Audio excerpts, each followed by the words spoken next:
far are we allowed to go? To fix something that's broken.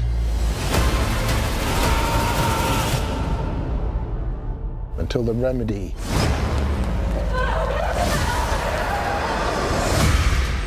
is worse than the disease.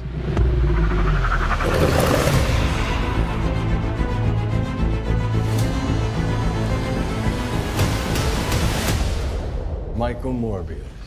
Got tired of doing the whole good guy thing, huh? What's up, Doc? Welcome back, everyone. It's Charlie. This is going to be my new Spider-Man Morbius trailer video for all the Sinister 6 stuff that they're setting up. If you're brand new to the channel, be sure to subscribe to get all the videos. We're doing a new movie ticket giveaway. All you have to do to enter is be a subscriber and leave all your Sinister 6 theories on the video. So the Morbius trailer shows us a couple Spider-Man scenes between the wall graffiti of the Tobey Maguire Spider-Man suit referencing the Spider-Man Far From Home post-credit scene, murderer like he killed Mysterio, or at least the world thinks he killed Mysterio.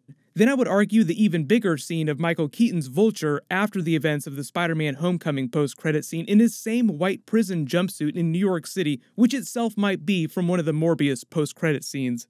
There's also a Kraven scene that didn't make it into the trailer. Remember, we're all thinking that Kraven might be the villain of the next Spider-Man movie, Spider-Man 3, which they're shooting this summer. There's this truck that reads, teasing that the character's going to show up real soon. But because it's showing up in Morbius, a Sony movie, not an MCU movie, there's a big question about where Kraven is going to appear first, because Sony is developing a Kraven solo film. So I'm not so sure that Kraven is going to be the villain of Spider-Man 3. But it's just all more evidence of them setting up Sinister 6 off in the distance. In fact, on the Spider-Man Far From Home bonus features, there's a clip of Amy Pascal literally saying that they're getting ready to do something with the Sinister 6.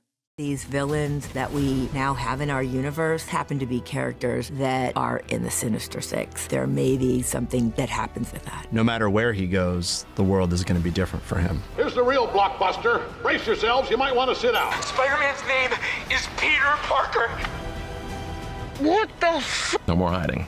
Yeah, no more hiding. I feel like you watch that and it can't be any more clear. They're definitely headed for Sinister 6. Sony has a history, too, of putting footage from the end of their movies in their trailers. If you didn't notice, they did it with Venom last year. In all the Venom trailers, they kept having that clip of him talking about turds in the wind eating that guy in the convenience store. That was right out of the end of the Venom movie, so it wasn't really them giving away the post-credit scene. It's just a lot of people feel like this Vulture Michael Keaton cameo is from the end of the movie. Like, you'll go through the process of him becoming the Morbius character, then this will be some sort of tag scene to let you know that it's all connected, blowing everyone's minds. But they put it in the trailer because they really want you to go see the movie to find out what's going on.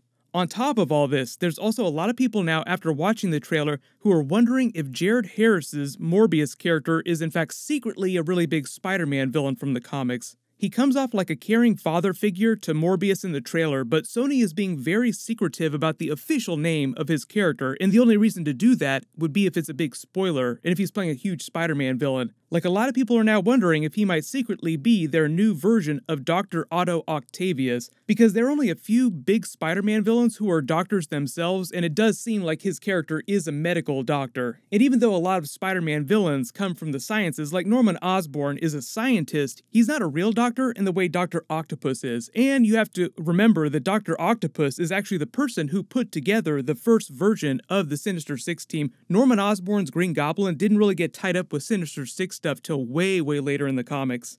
But they just did the Lizard a few years ago during the Andrew Garfield Amazing Spider-Man movies, and the whole thing with the new Tom Holland Spider-Man era of movies is them doing new characters or people they haven't done in a long time.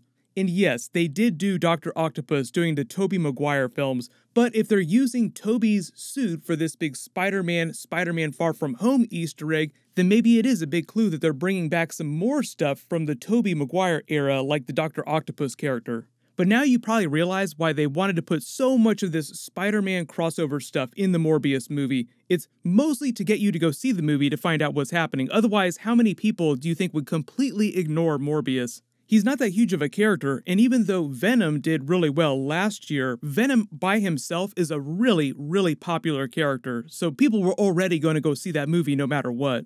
Sony is really banking on this big Spider-Verse that they're spinning out to be successful, so they're just throwing everything they have at these spin-off movies. You never heard of Morbius before? You're not sure about whether or not you're going to go? Well, we're going to put a whole bunch of Spider-Man crossover stuff in it. Now how about you go? But cue pizza time, we also have to talk about this Tobey Maguire Spider-Man costume. Why would they use this version of the costume if they're referencing the events of Spider-Man Far From Home in that post-credit scene and what happened with Mysterio? I think, one, it's to let you know that there will be a Spider-Man crossover eventually, like Spider-Man exists in this universe, because you didn't see him anywhere during the first Venom movie, and I think they're going to use the Venom 2 to soft reboot that with a bunch more Spider-Man stuff.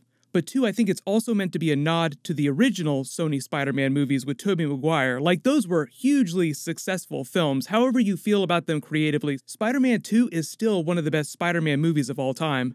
And three, I think it's also a way to remind you that there is a Spider-Verse in a multiverse in a way for the MCU movies and the Sony Venomverse movies to coexist in how it can make sense for Tom Holland to show up in both franchises without the MCU having to be super beholden to all the stuff that they're doing in the Venom movies with Tom Holland. Things don't really get that complicated till you start seeing Tom Holland jump back and forth between the Sony movies whenever he's crossing over with Venom, any Sinister Six stuff, and then the MCU movies. There's still a lot of questions about how their Sinister Six project would go down. Will Sinister Six be the next big movie after Venom 2, or does Sony wait and do more solo villain movies like the Kraven movie I said that they're developing? They're clearly setting Kraven up during the Morbius movie, so that means that he's going to appear somewhere. But here's what Marvel and Sony both said about how they're handling the Spider-Man Tom Holland crossovers. They announced a lot of these details when they revealed the new sharing deal just a little while ago. They refer to it as a call and answer system. Kevin Feige talked about Spider-Man jumping back and forth between Earths in the multiverse, but also between cinematic universes. Tom Holland was already confirmed to be appearing in the Sony Venom movies eventually and other potentially Sony-driven Spider-Man projects like Sinister Six. When he does that, Sony is allowed to reference his previous adventures in all the Marvel movies that Spider-Man has been in, like getting snapped in Avengers Infinity War and Avengers Endgame, his field trips with the Avengers during Captain America Civil War, and all the Mysterio stuff during Spider-Man Far From Home.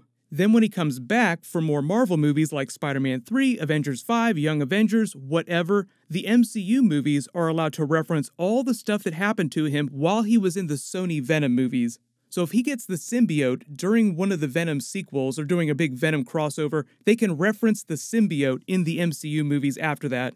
A lot of you will remember way back to Spider-Man Homecoming, the MCU movies already kind of seemed like they were slowly building their own roster of Sinister Six characters starting in the post-credit scene. It's on our little spider friend. I've got some boys on the outside who'd love to meet him. You know, take a picture, slice his throat, put his head in a dryer. And I heard a rumor. You know who he is. The thing about that post-credit scene is that after the events of Spider-Man Far From Home, we mostly assumed that we'd be seeing an MCU-only version of Sinister Six, but with Michael Keaton showing up at the end of Morbius, it seemingly confirms that we'll see at least some of the Sinister Six stuff come from the Sony Venomverse movies. So I don't know if this is going to be a joint venture with the MCU because Sinister Six is a big deal, and Sony has been trying to make a Sinister Six movie since way back in the Andrew Garfield era. That was what the whole Amazing Spider-Man 2 post-credit scene was about, Oscorp's Sinister Six. Then Drew Goddard, the person who started the Daredevil Netflix TV show, was actually going to direct the Sinister Six movie, but then they got rid of Andrew Garfield and basically shelved their plans for Sinister Six. So I still think that they're chomping at the bit to make a Sinister Six movie. But because of the Vulture showing up in Morbius, it seemingly confirms that Venom will also eventually have a presence in whatever Sinister Six movie that they eventually do. And I think a lot of what the new Sinister Six movie would wind up looking like and how everything goes down just depends on whether or not Marvel makes the Sinister Six movie or Sony makes it by themselves. So let me know in the comments, do you think that Sinister Six is going to wind up being an MCU movie, or do you think it's just going to wind up being a Sony movie by itself? There's a bunch more Marvel videos I'll be doing this weekend and next week, so leave all your requests in the comments below if you have any big questions. Congratulations, Kiri Irving, you're the giveaway winner from my last big Marvel video. Please email me on the About page of my channel so I can get your details. Everyone click here to rewatch the full Morbius trailer a billion more times. And everyone click here to watch the Justice League Ezra Miller Flash crossover with the Grant Gustin Flash. Thank you so much for watching. Everybody stay awesome. I'll see you guys tonight.